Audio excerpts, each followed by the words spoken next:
When the pressure feels relentless, like you're being sculpted by force, is that the end of your story? Or its raw beginning? You're not alone in that feeling. The cascade of responsibilities, the setbacks that echo, the quiet moments where it all feels too heavy. What if that weight isn't there to crush you, but to carve you? This is the heart of enduring wisdom. There's a powerful shift in perspective that can change everything you're experiencing right now. This path isn't about avoiding the storm, but learning to stand within it, to let the wind shape you rather than break you.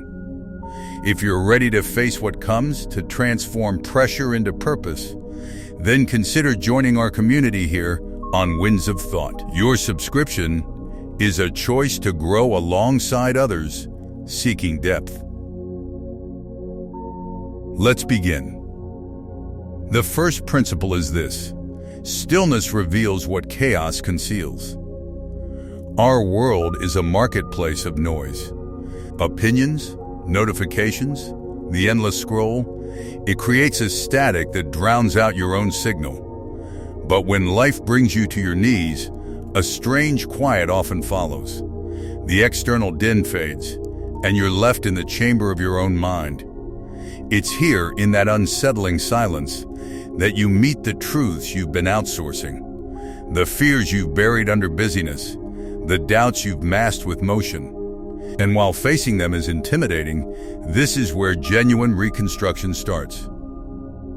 We often flee from quiet. We plug in headphones, refresh feeds. We do anything to avoid the confrontation. As the ancients noted, we frequently anguish more in the stories we tell ourselves than in reality itself.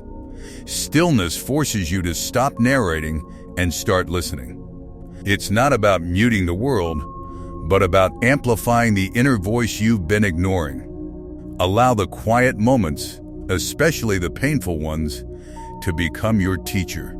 What you discover in that space is the foundation of all real growth. It is in the pause that you hear the direction you've been missing. Now, the second insight: your wound holds a compass. Suffering is universal. It arrives as heartache, failure, or a deep sense of loss. The instinct is to recoil, to numb it, to treat it as an enemy to be defeated. But what if you began to see it differently? What if emotional pain, much like physical pain, is a signal, a pointer to something that requires your attention? It's not a punishment, it's information. Pain illuminates the areas within us that are out of alignment, that crave healing or change. When you mask the signal with distraction, you ignore the map. Think of the most difficult chapters of your life. In hindsight, didn't they direct you? Didn't they close certain doors so you would turn toward others? The question must shift from "why is this happening to me?" to "what is this directing me toward?" In that shift, pain transforms from a trap you're stuck in to a map you can read. It becomes the very guide for your transformation. Your deepest point of hurt can become your most reliable indicator of where to go next. It points toward what needs healing, what needs release, and what needs to be embraced. This leads us to the third understanding: collapse creates the space for creation. It feels catastrophic when a relationship ends, a career stalls, or a dream dissolves. It seems like an ending. But nature teaches us a relentless truth: decay is fertilizer. A forest fire clears the underbrush for new seeds. A caterpillar must completely deconstruct within its chrysalis to become a butterfly. What looks like ruin is often a necessary clearing. We cling to forms that have outlived their purpose because the familiar, even if it's constricting, feels safer than the unknown. But when life dismantles something, it is often making room. It's shedding a skin you've outgrown. In the moment, it feels like you're falling apart. In reality, you might be falling into the exact configuration you need to be in. The universe isn't tearing you down, it's breaking down the scaffolding so a stronger structure can be built. Trust that the empty space left behind isn't a void, but a site for new foundations. That space is not emptiness, it is potential. It is the blank page before the new sentence is written. Embrace the collapse, not as failure, but as the necessary demolition before a better building can rise. Fourth, endurance speaks in a whisper. We celebrate the loud victory, the dramatic comeback. But the most formidable strength is often silent. It's the resolve to get out of bed on the bleak morning. It's the discipline to continue the work when no one is applauding. Real power isn't displayed in the flexing of a muscle, but in the steady, quiet repetition of effort, especially when you feel like stopping. This is the essence of true resilience. This strength doesn't seek an audience. It's the deep current of a river, not the splashy surface foam. It's built in those private decisions where you choose perseverance over surrender. Your character isn't forged in the moment of praise, but in the 1,000 unseen moments of choosing to continue. When you feel like giving up, remember that the quiet persistence you muster today is the silent architect of the person you become tomorrow. This is how legacies are built, not in a single brilliant flash, but in the consistent glow of daily effort. It is the accumulation of small, silent acts of courage that builds an unbreakable spirit. Fifth, and this is crucial, the person emerging is worth the struggle. Right now, it might feel like you're breaking. You question if you can endure it, but consider the process of a sculptor. The artist doesn't view the chisel as destruction. They see the block of marble, and within it, the form waiting to be freed. Every strike, every chip away is a revelation. Your current challenges are that chisel. They are removing what you are not to reveal what you truly are. You are not merely surviving these trials, you are being sculpted by them. The version of you that existed before could not have sustained the blessings, the depth, or the resilience that is being formed now. The pain you endure is not a sign that you are off path, it is the very friction that shapes you for the path ahead. The person you are becoming would not exist without the ground you're walking over now. Every difficult step is part of the becoming. When you look in the mirror and see the strain, try to see also the emerging lines of strength, the new contours of wisdom that were not there before. This is the artistry of experience, and you are both the marble and the sculptor. This brings us to the sixth point. The valley teaches what the peak never can. We idolize summits. We dream of standing on top, looking down at all we have conquered. But profound wisdom is gathered in the low places. When you are at your lowest, every non-essential is stripped away. Pretenses fall, illusions shatter. You are left with the bedrock of your being. It's an unforgiving but clarifying education. At the top, you can be distracted by the view. In the valley, you have no choice but to look inward and assess your true resources. You discover what you are made of when all the decorations are gone. This isn't a place of permanent failure. It's a place of ruthless foundation laying.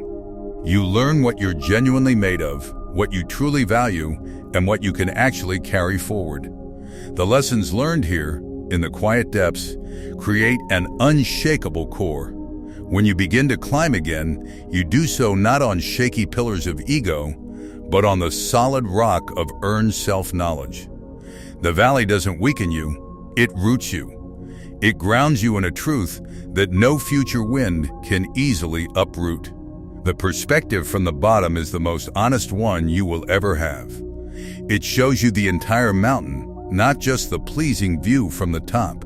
Finally, the seventh realization. Yesterday's self wasn't ready for today's grace. Have you ever been frustrated by a delay? By a dream that hasn't manifested? You feel ready. You have prepared. You have worked. You have waited. But timing in life is a mysterious teacher. Consider a fruit tree. It cannot bear fruit the moment it is a sapling. It must spend seasons developing a root system strong enough to support the weight of its own bounty. It must grow sturdy branches. If the fruit came too soon, the branches would snap under the weight. The delay is not a denial, it is development. It is nature's way of ensuring the tree can hold what it produces. You are that tree. The challenges you face now, the patience required, the resilience built, are developing your inner structure. The version of you from last month, last year, simply did not have the capacity to hold, appreciate, or sustain what is seeking to arrive in your life. How you respond to the waiting period is what builds the maturity needed for the next chapter. You are not behind. You are being prepared. The blessings destined for you require a vessel strong enough to contain them. They require a you that is capable of receiving them without being overwhelmed or losing yourself in the process. The waiting is not wasted time, it is incubation time. It is the period where you are made ready. Think of a sword being forged. The metal is not weak because it is repeatedly heated and hammered. That process is what removes impurities, what aligns the molecular structure, what creates a blade that can hold a sharp edge without shattering. You are in that fire. You are on that anvil. It is not comfortable, but it is purposeful. The hammer strikes are not random acts of violence. They are precise acts of creation. Each impact shapes you into a tool of greater purpose, a being of greater strength. You are not being destroyed, you are being defined. And so, we return to the beginning. The pressure that feels relentless, the force that seems to sculpt you against your will, it is not your enemy. It is the instrument of your becoming. The noise of the world will try to convince you that you are off course when you are in the valley, that you are failing when things fall apart, that you are weak when you move in silence. Do not believe it. The stillness is your counsel. The wound is your compass. The collapse is your space. The quiet endurance is your power. The emerging self is your reward. The valley is your teacher. And the preparation is your guarantee that you will be equal to the grace that awaits you. This journey is not a straight line upward. It is a spiral, where you revisit similar lessons at deeper levels with greater capacity each time. You are not going in circles, you are ascending in wisdom. The challenges may feel familiar, but you are meeting them with a stronger heart, a clearer mind, a more resilient spirit.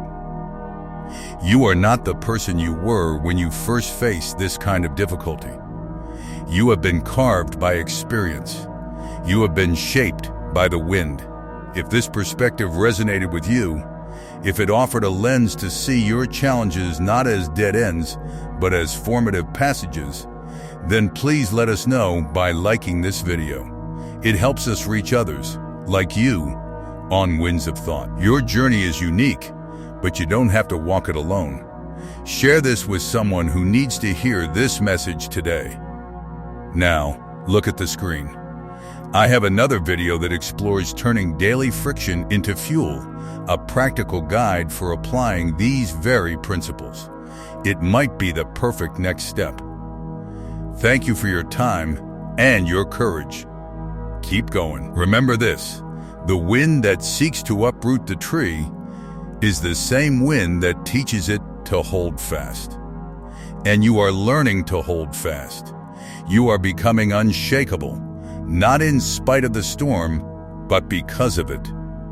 Your strength is being earned, moment by moment, challenge by challenge. And it will be worth it.